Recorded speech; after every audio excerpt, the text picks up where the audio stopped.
جی خواتین و حضرات، آپ کا پروگرام صبح ہدایت اور ہم آپ کی خدمت میں حاضر ہیں۔ ہدیہ عقیدت کے بعد ہمارا سیگمنٹ ہوتا ہے ہدایت کی بات، اور ہدایت کی بات ہمیں بتاتے ہیں علی بھائی۔ چلتے ہیں علی بھائی کی طرف۔ بسم اللہ الرحمن الرحیم۔ ناظرین، ہدایت کی بات میں جیسا کہ اقوال معصومین میں سے کچھ ارشادات، کچھ حکایتیں، کچھ حکمتیں جو ہے وہ آپ مومنین کی خدمت میں عرض کی جاتی ہیں، تو آج بھی شروع کریں گے نبی کریم صلی اللہ علیہ وآلہ وسلم کی ذات گرامی سے۔ آپ فرماتے ہیں کہ جسے امین بناؤ اس پر الزام لگانا درست نہیں، اور اگر اسے بددیانتی میں آزما چکے ہو تو پھر اسے امین بنانا درست نہیں۔ سبحان اللہ، کیا خوبصورت جو ہے وہ قول ہے۔ اگر اس کے اندر غور کیا جائے اور اس کو فی زمانہ آج کے جو ہے وہ ماحول کے ساتھ ملایا جائے، کیونکہ ان احادیث کی اور ان قرآن کی آیتوں کی خوبی یہ ہے کہ یہ ہر جوان نسل کو جو ہر 20 سال کے بعد اس کو جو ہے وہ ایک نئی تفسیر کی ضرورت ہوتی ہے، اور یہ ہر زمانے میں ہر جوان نسل کو جو ہے وہ اس زمانے کے حساب سے جواب دیتی ہیں۔ یہی معجزہ ہے قرآن کا، یہی معجزہ ہے احادیث نبوی کا کہ یہ کبھی پرانی نہیں ہوتی، کیونکہ یہ قیامت تک کے لیے علوم ہے، یہ قیامت تک اس میں سے جو ہے وہ نور افشانی، ذو افشانی جو ہے وہ ہوتی رہے گی۔ تو اگر آپ اس کو اس زمانے کے اوپر منتہی کریں اور اس سے اس زمانے کے حساب سے جو ہے وہ فیض حاصل کرنا چاہیں، تو آپ دیکھیں کہ اس میں نبی کریم نے فرمایا کہ جسے امین بناؤ اس پر الزام نہ لگاؤ، اور اگر اسے بددیانتی میں آزما چکے ہو تو پھر اسے امین نہ بناؤ۔ تو آپ دیکھیں ہم ہر سال، ہر کچھ عرصے کے بعد، 5 سال کے بعد پھر انہی لوگوں کو جن کو آزما چکے ہوتے ہیں، پھر وہ ایک نئے نام سے پھر ان کو جو ہے وہ ووٹ دے دیتے ہیں، تو ان کو امین ہی تو بناتے ہیں ہم، اور مطلب ہم ان کو اپنا امین بنا کر پھر سے جو ہے وہ اسمبلیوں میں بھیجتے ہیں، پارلیمنٹ میں بھیجتے ہیں کہ یہ ہماری جو ہے وہ ہماری آواز کو آگے بڑھائیں گے، اس کے اوپر کام کریں گے۔ مگر آپ دیکھیں کہ کتنے خوبصورت انداز سے نبی کریم نے اشارہ فرمایا، جب کسی کو ایک مرتبہ آزما چکے ہو تو پھر دوبارہ اس کو کیوں امین بناتے ہو؟ اگر امین بناتے ہو تو پھر الزام نہ لگاؤ۔ یہی ان چیزوں کی خوبی ہے، اس کے اندر جو حکمتیں ہیں اور اس کے اندر جو نور ہے، اس سے اگر انسان مربوط رہے، اس سے وابستہ رہے، اس کے اوپر غور و فکر کرتا رہے، تو ہر نوجوان نسل کو، ہر زمانے میں ہر بچے، بڑے، عورت، مرد کو جو ہے وہ اس سے نصیحت حاصل ہوتی رہے گی۔ ایک اور قول جو کہ مولا امیر المومنین علیہ السلام سے منقول ہے، آپ فرماتے ہیں کسی مسلمان کے لیے جائز نہیں کہ وہ کسی مسلمان کو خوفزدہ کرے۔ آپ نے دیکھا کہ صرف خوفزدہ کرنے پر، صرف اس کو ڈرانے دھمکانے پر، صرف اس کی طرف جو ہے وہ ایس نگاہ سے دیکھنے پر کہ وہ خوفزدہ ہو جائے، اتنا بھی جو ہے وہ کسی مسلمان کے لیے جائز نہیں۔ مگر ہم یہاں تو دیکھتے ہیں کہ اسلام کے نام پر اور اسلام کی ہی تعلیمات کو پس پشت ڈال کر جو ہے وہ گولیوں سے بھون دیا جاتا ہے، اور نعرے تکبیر کے ساتھ لوگوں کے سر جدا کر دی جاتے ہیں۔ مگر ہم تعلیمات میں اگر دیکھیں، اور جو کہ ہم نے ان کو کتابوں کی زینت بنا دیا ہے، اور اس کو اتنا دور رکھ دیا ہے کہ وہ وہاں تک دسترسی نہ ہو، نہ اس کو پڑھیں، نہ جانیں، صرف وہ رمضانوں میں، محرموں میں کچھ مخصوص دنوں پر کھلیں اور وہ بیان ہوں، اور اس کے بعد دوبارہ جو ہے وہ ان کو کتاب کی زینت ہی بنا کر رہن دیا جائے۔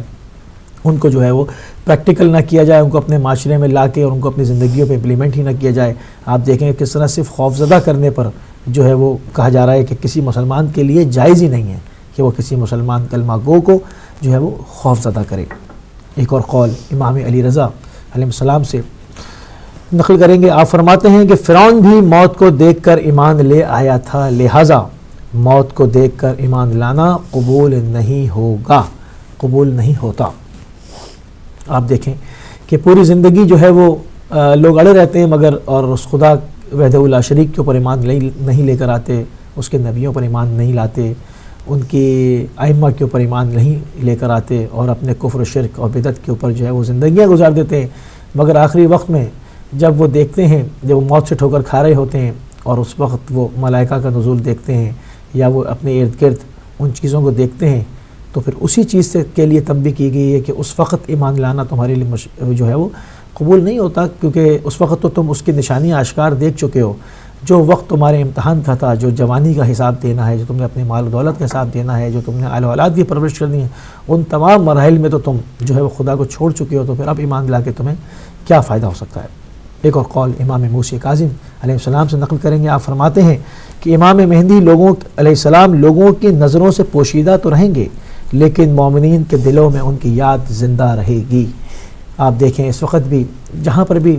اس دنیا جو ہے وہ بتدریج کوئی دن، کوئی لمحہ ایسا نہیں گزرتا کہ دنیا جو ہے وہ ظلم سے مزید نہ بھر رہی ہو. ہر آنے والے دنوں میں، ہر آنے والے لمحات میں، ہر آنے والے گھنٹوں میں آپ دیکھ سکتے ہیں جو لوگ نیوز کا شوق رکھتے ہیں، جو خبروں میں پہگیری کرتے ہیں، جو اہل نظر ہیں، تو وہ دیکھ رہے ہیں کہ بتدریج جو ہے وہ ہر گزرنے والا لمحہ، ہر آنے والا ٹائم جو ہے وہ انسانی زندگیوں کے لیے مشکل بن رہا ہے، اور یہ پوری دنیا جو ہے وہ ظلم کی طرف بڑھ رہی ہے اور ظلم سے پر ہوتی جا رہی ہے. مگر جہاں پر بھی آپ دیکھتے ہیں ظلم ہوتا ہے، جو اہل ایمان لوگ ہیں، جو دل کے اندر بصیرت و نور رکھتے ہیں، کیونکہ مومن خدا کے نور سے دیکھتا ہے. نبی نے فرمایا کہ مومن کی بصارت سے ڈرو، کیونکہ وہ خدا کے نور سے دیکھتا ہے. وہ چیز دیکھ لیتا ہے جو عام آنکھیں نہیں دیکھ پاتی، وہ اس کے اندر دقیق نگاہ رکھتا ہے. تو جہاں پر بھی ظلم ہوتا ہے، بازار گرم ہوتا ہے، تو آپ دیکھتے ہیں کہ امام زمانہ ارواح الفدا کے الاجل کی صدا لگتی ہے. ان کی یاد، جیسے کہ مولانا نے فرمایا کہ مومنین کے دلوں میں زندہ رہے گی، آپ اس کی جھلک گائے بگائے جو ہے وہ دیکھتے رہتے ہیں. ایک آخری قول امام جعفر صادق ارواح الفدا سے شامل کروں گا. آپ فرماتے ہیں کہ جب تک تم دنیا سے روگردانی نہیں کر لوگے، اس وقت تک تمہارے دلوں کے لیے ایمان کی مٹھاس کا احساس حرام ہوگا. کیونکہ ایک نیام میں دو تلواریں نہیں رہتی. کہتے ہیں کہ ایک جگہ پر جو ہے وہ ایک دل کے اندر دو محبتیں بھی نہیں رہ سکتی. اگر دنیا کی محبت سمائی تو خدا اپنی محبت کو نکال لیتا ہے. تو اس لیے دل کے اندر جو ہے وہ صرف اور صرف یاد الہی کا رہنا چاہیے. یہ دنیا اتنی اکٹھی کرنی چاہیے جتنا اس میں گزر بسر ہو جائے، جس میں آپ کی عزت کے ساتھ گزر جائے، کسی کے آگے ہاتھ نہ پھیلانا پڑے، رزق حلال کے ساتھ جو ہے وہ آپ کی زندگی مطمئن اور اطمینان کے ساتھ گزر جائے تو وہ بہتر ہے. کیونکہ جب تک آپ دنیا کا مقصد اس لالچ کی طرف کیا گیا ہے جس پہ انسان اندھا ہو کر اس کے پیچھے دوڑتا ہے اور اپنی دنیا بھی اور آخرت بھی سب خراب کر لیتا ہے. تو جب تک اس سے روگردانی نہیں کرے گا جو ہے وہ ایمان کی مٹھاس یعنی ایمان کی حلوت جو ہے وہ دل کے اندر نہیں پائے گا. کیونکہ دلوں کا ذکر بقول قرآن یہ خدا کے ذکر میں ہے. تو جو بھی چاہتا ہے کہ وہ اپنے دل کو اطمینان دے اور دل کے چین جو ہے وہ دلوں میں چین محسوس کرے تو وہ ذکر الہی کرے، خدا کے ذکر سے لو لگائے. کیونکہ جو ہے دلوں کا جو سکون ہے وہ ذکر الہی میں پوشیدہ کر دیا گیا. تو ناظرین، یہ تو تھے آج اقوال معصومین میں سے کچھ ارشادات جو ہم نے آپ کی خدمتوں کے، آپ کی سماعتوں کے نظر کیے. پروردگار سے دعا کرتے ہیں کہ اس پر عمل پیرا ہونے کی ہمیں بھی توفیق عنایت فرمائے، آپ کو بھی، تاکہ ہمارے معاشرے کے اندر جو ایک مثبت تبدیلی ایجاد ہو اور معاشرہ جو ہے وہ خوشیوں سے، ثروتوں سے بھر جائے. اسی کے ساتھ میں آپ کی خدمت سے اجازت چاہوں گا اور چلوں گا سسٹر سحر کی طرف. جی بہت شکریہ علی بھائی، آپ نے بہت ہی مفید اقوال جو تھے وہ آج پیش کیے، اور امید کرتی ہوں کہ ہم سب کی زندگیوں میں ان پر عمل کرنے سے تبدیلی ضرور آئے گی. آج ناظرین ہمارا سیگمنٹ ہوتا ہے اسماء حسنیٰ، اور اس میں آپ کو اللہ تعالیٰ کے بابرکت ناموں کے ترجمے کے ساتھ میں آپ کو بتاتی ہوں کہ ان کو ورد کرنے سے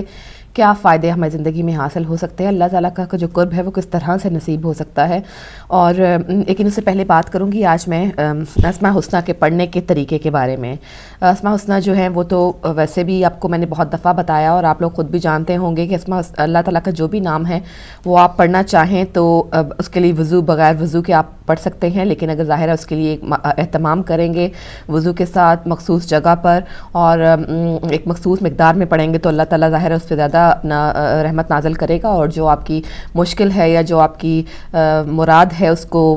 پوری فرمائے گا، اس کو قبول فرمائے گا. تو سب سے پہلے تو یہ ہے کہ آپ اگر جب اسماء حسنیٰ پڑھنا چاہیں، کوئی بھی اللہ تعالیٰ کے نام شروع کرنا چاہیں، پڑھنا چاہیں تو یوں شروع کریں کہ هو اللہ الذی لا الہ الا هو الرحمن الرحیم، اور یہ پڑھتے جائیے. اور ہر اسم کے آخری حرف پر جو ہے وہ پیش پڑھیں، یعنی کہ ہر جو اللہ تعالیٰ کا اسم ہے اس کے آخر میں پیش کے ساتھ اس کو پڑھیں، اور پھر اس پیش کے ساتھ اس سے اگلے والے اسم سے ملا کر اسے پڑھیں. جس اسم پر سانس ٹوٹ جائے اس کو نہ ملائیں. اس سے آگے کا اسم جو ہے وہ آل کے ساتھ شروع کریں. اگر آپ نے کسی خاص قسم کا کوئی وظیفہ پڑھنا ہو جس کو آپ مخصوص مقدار میں باوضو ہو کر ایک پاک صاف جگہ پر بیٹھ کر پڑھتے ہیں تو اس کے شروع میں لفظ یا کا اضافہ کر کے پڑھیں، جیسے یا سلامو پڑھیں، بلکہ السلامو نہ پڑھیں، یا سلامو پڑھیں. اگر آپ کوئی وظیفہ کرنا چاہتے ہیں کسی مخصوص مقصد کے لیے تو اس کے ساتھ آپ یا کا جو لفظ ہے وہ ایڈ کریں، یا سلامو اس کو پڑھیں، السلامو نہ پڑھیں.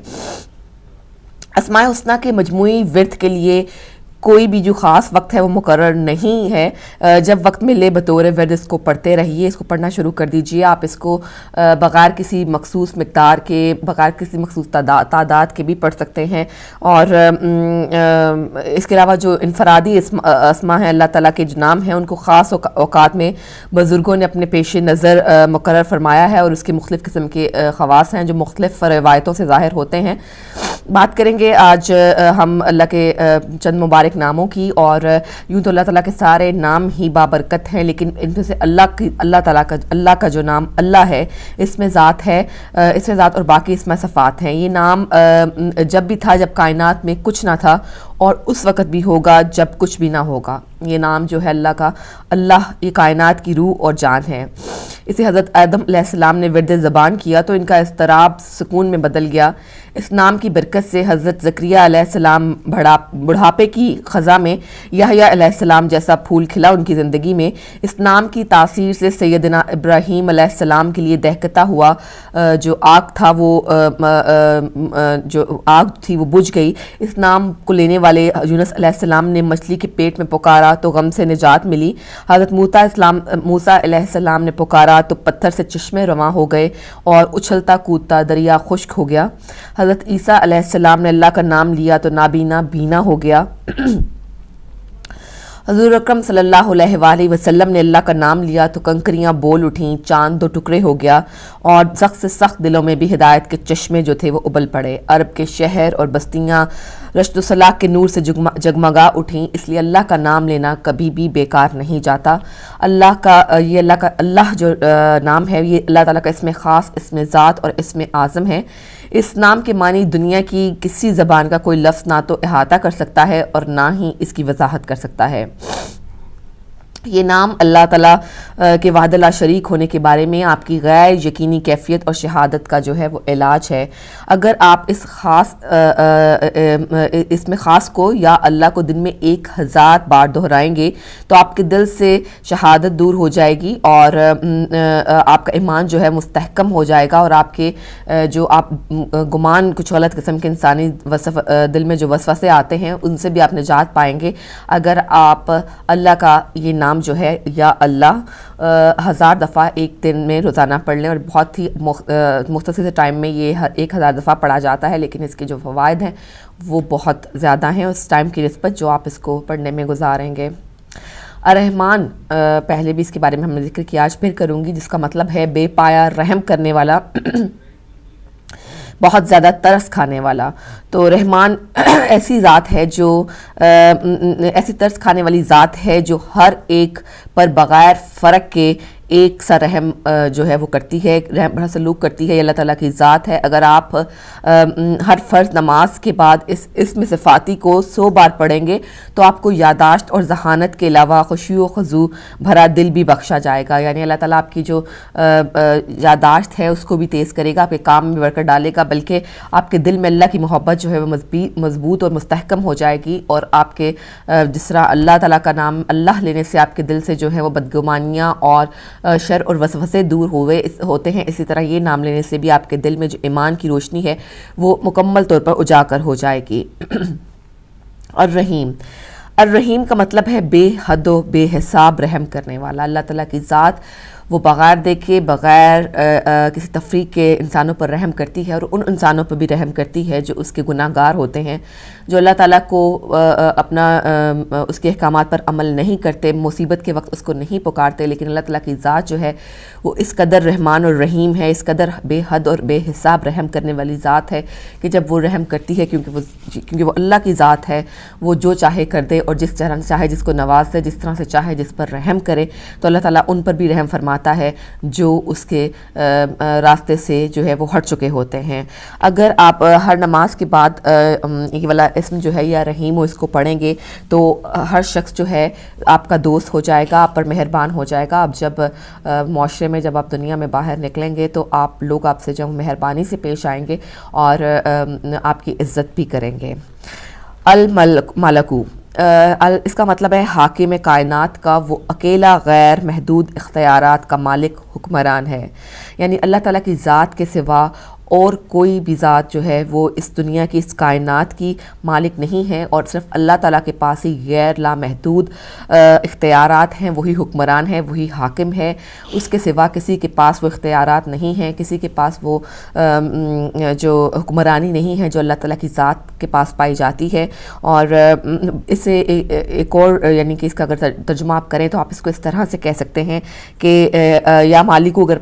پڑھتے ہیں تو آپ اسے اے بلا شرکت سب کے مختار و مالک، یعنی کوئی بھی چرند پرند انسان، کوئی مخلوق، کوئی جن، کوئی یہ دریا، پہاڑ، آسمان، زمین، ستارے، اس کائنات میں موجود غرضے کہ چھوٹی سے چھوٹی چیز اور بڑی سے بڑی چیز کا مالک اور مختار صرف اللہ تعالیٰ کی ذات ہے۔ اور یہ بھی بہت مفید ہے اس کا ورد کرنا بھی، اگر آپ اس اسم کا ہر روزانہ جو ہے اس کا ورد کریں اور ورد کرتے رہیں تو ویسے ہی، مطلب ضروری نہیں ہے کہ آپ اس کو کاؤنٹ کر کے پڑھیں، بلکہ آپ اس کو ویسے ہی پڑھتے رہیں تو اللہ تعالیٰ آپ کے رزق میں بہت زیادہ کشادگی پیدا کرے گا اور معاشرے میں آپ کو بہت عزت جو ہے وہ نصیب ہوگی۔ ناظرین، یہ اللہ تعالیٰ کے کچھ 3-4 نام تھے جن کا آج میں نے آپ کو ترجمہ بھی پیش کیا اور ساتھ ان کے پڑھنے کی جو برکت بتائی ہے۔ آپ ان کو ویسے بھی پڑھتے رہیں، وظیفہ بنا کر اگر پڑھنا چاہیں تو وہ بھی آپ پڑھ سکتے ہیں۔ تو فی الحال ہم جائیں گے ایک چھوٹی سی بریک کی طرف، بریک کے بعد واپس آئیں گے، ہم اپنے جو معمول کے جو ہمارے سیگمنٹس ہوتے ہیں ان پر بات چیت بھی کریں گے اور آج جو ہمارا ٹاپک ہے اس پر بھی بات کریں گے۔ تو چلتے ہیں ایک چھوٹی سی بریک کی طرف۔